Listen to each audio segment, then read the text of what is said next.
and let's dive in. I want you guys to know about a 6,000-year-old secret. 6,000 years, mankind has been trying to decipher this one little thing called the flower of life. Have you guys ever seen this before? Now, you know this is one of the oldest symbols in human history, right? This symbol was found in the Temple of Osiris in Egypt, and it had been molecularly burned into the wall.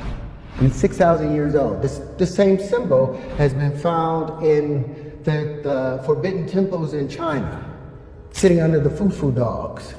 And they put on it the flower of life, saying whoever controlled that flower of life controlled the universe. There were secrets in that flower of life that Da Vinci spent his whole life trying to uncover. There were secrets in that flower of life that Newton spent his whole life in secret trying to uncover. The same secrets that Pythagoras was desperately trying to uncover. But the problem was, they kept seeing this in a two-dimensional space. They couldn't get it out of this two-dimensional frame, and as a result, they got stuck in this plane, a flat plane. Now, what Da Vinci and all of them wanted to do, they were trying to find a way to bring this flower to life, because what is inside of it? Well, apparently, there were secrets inside of it. Shapes, they got the Merkaba and all of those other things out of it.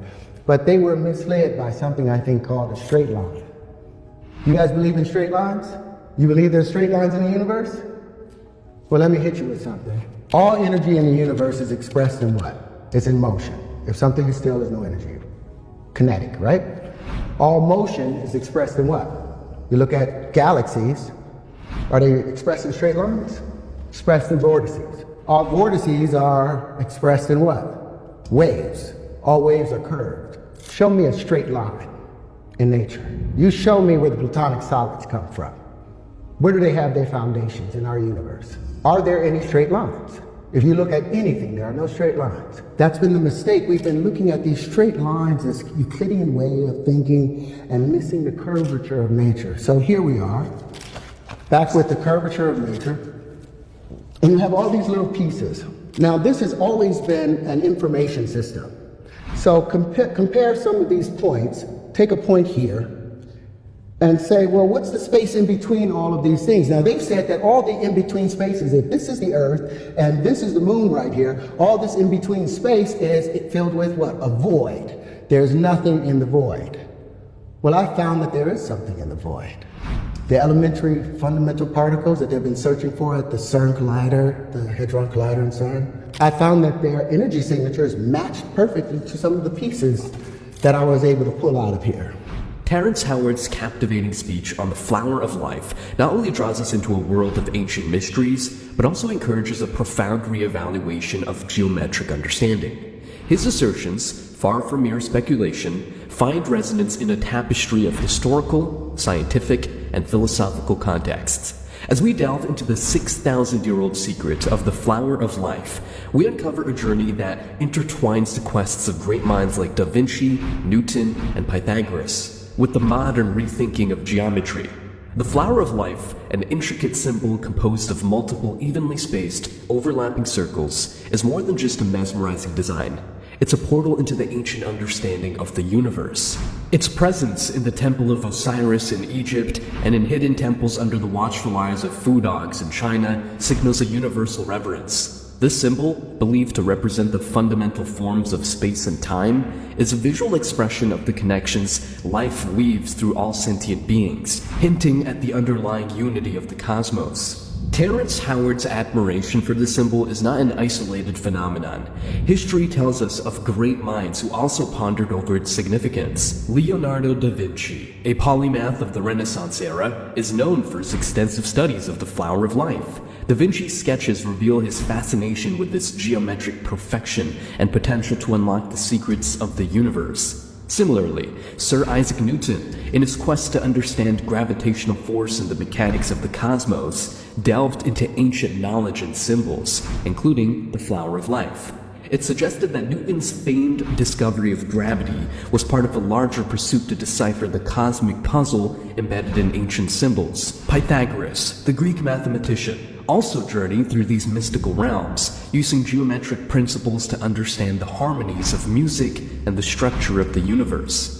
But what Howard brilliantly highlights is the limitation these great minds faced, their confinement within two-dimensional perspectives. Despite their genius, they grappled with the symbol's profundity, unable to fully transcend its planar representation. This is where Howard's critique of traditional Euclidean geometry opens a new avenue of understanding.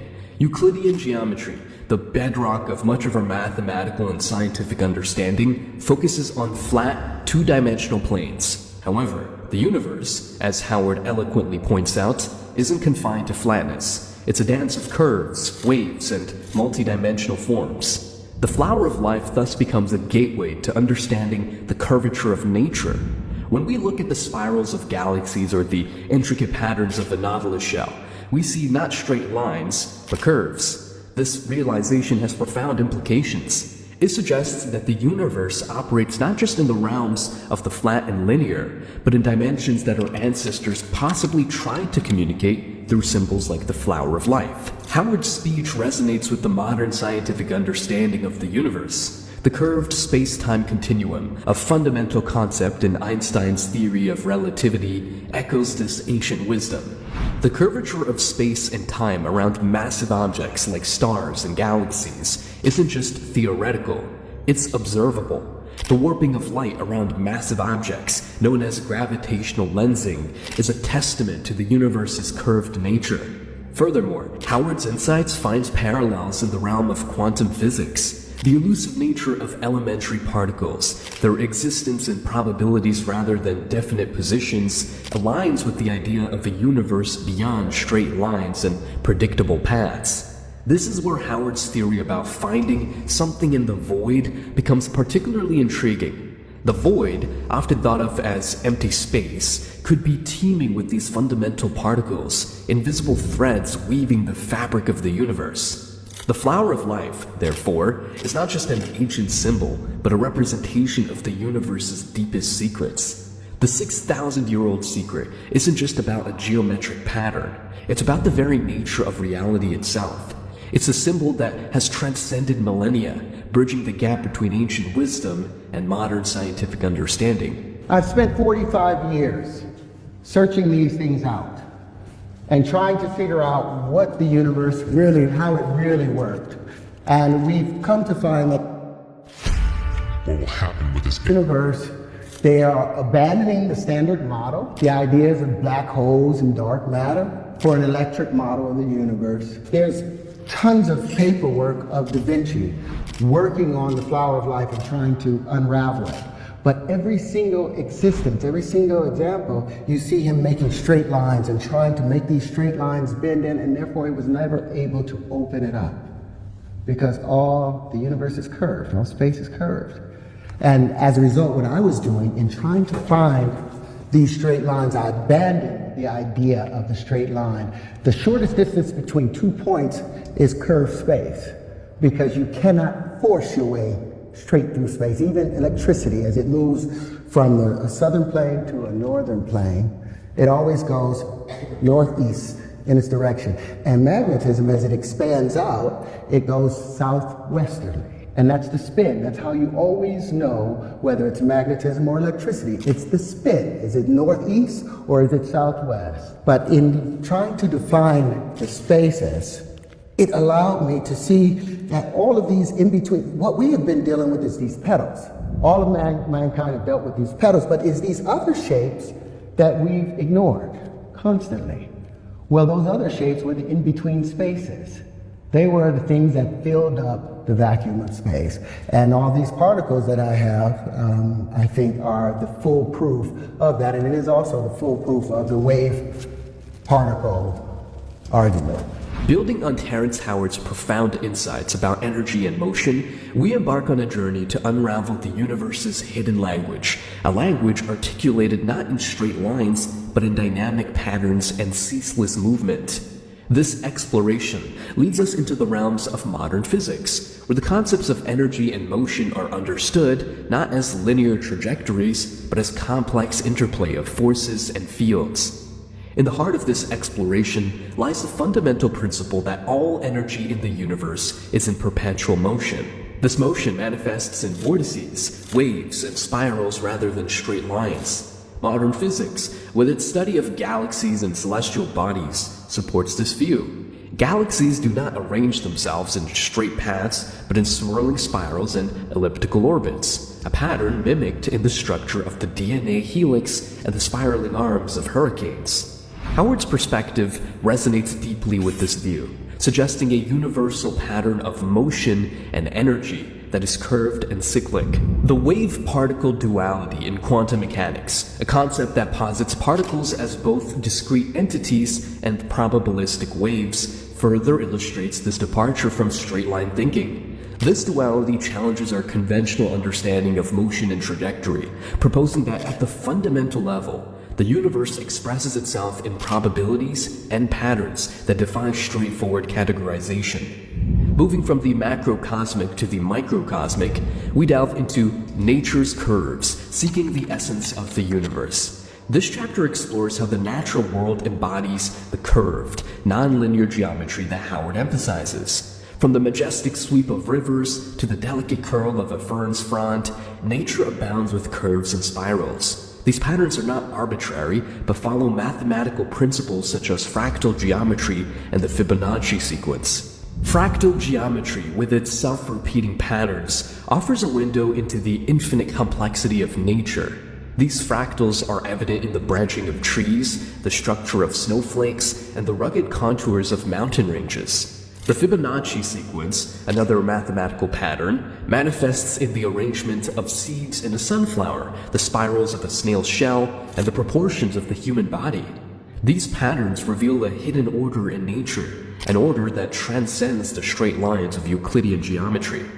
Howard's perspective on the absence of straight lines in nature aligns with these observations. By recognizing the curved and recursive patterns that govern the natural world, we gain insight into the essence of the universe. These patterns are not mere coincidences, but are reflective of deeper, universal principles that govern the growth, structure, and movement of everything in the cosmos.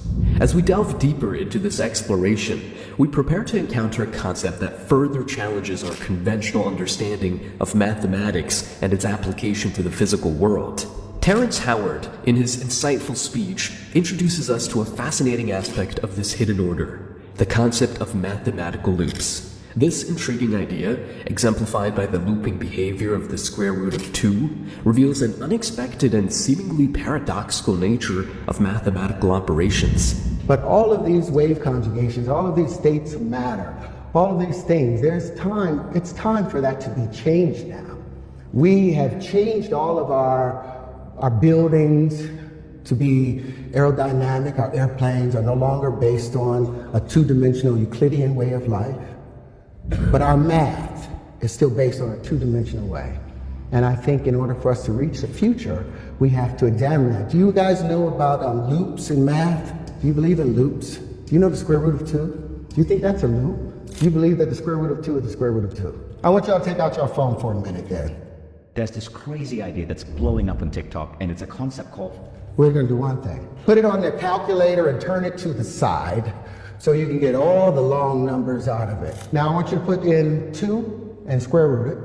2, hit the square root, you'll get 1.414213562373095 ... right? Now I want you guys to do me a favor, cube it. It'll see right over there, it'll be x to the 3. It'll see 2.828427121746190. Now that makes sense. I want you guys to do me a favor, divide it by 2. Get that number? Cube it again, divide it by 2, cube it again, and I want you to do that until the end of your lives. And that number will still come up with 2.828427121746190. Any other number that you, above 2, that you put in and you cube and you cube and square and divide by 2, by the 6th operation, it has moved into an exponential number that you can't even imagine. Any number below 2 that you do that same operation with, it will go into an exponentially small matter and number. This is what we call a loop. It is illogical, it doesn't make sense, and it does not make math make sense. So these are some things that I'm bringing to the fore and that I would like to question, I would like to audit.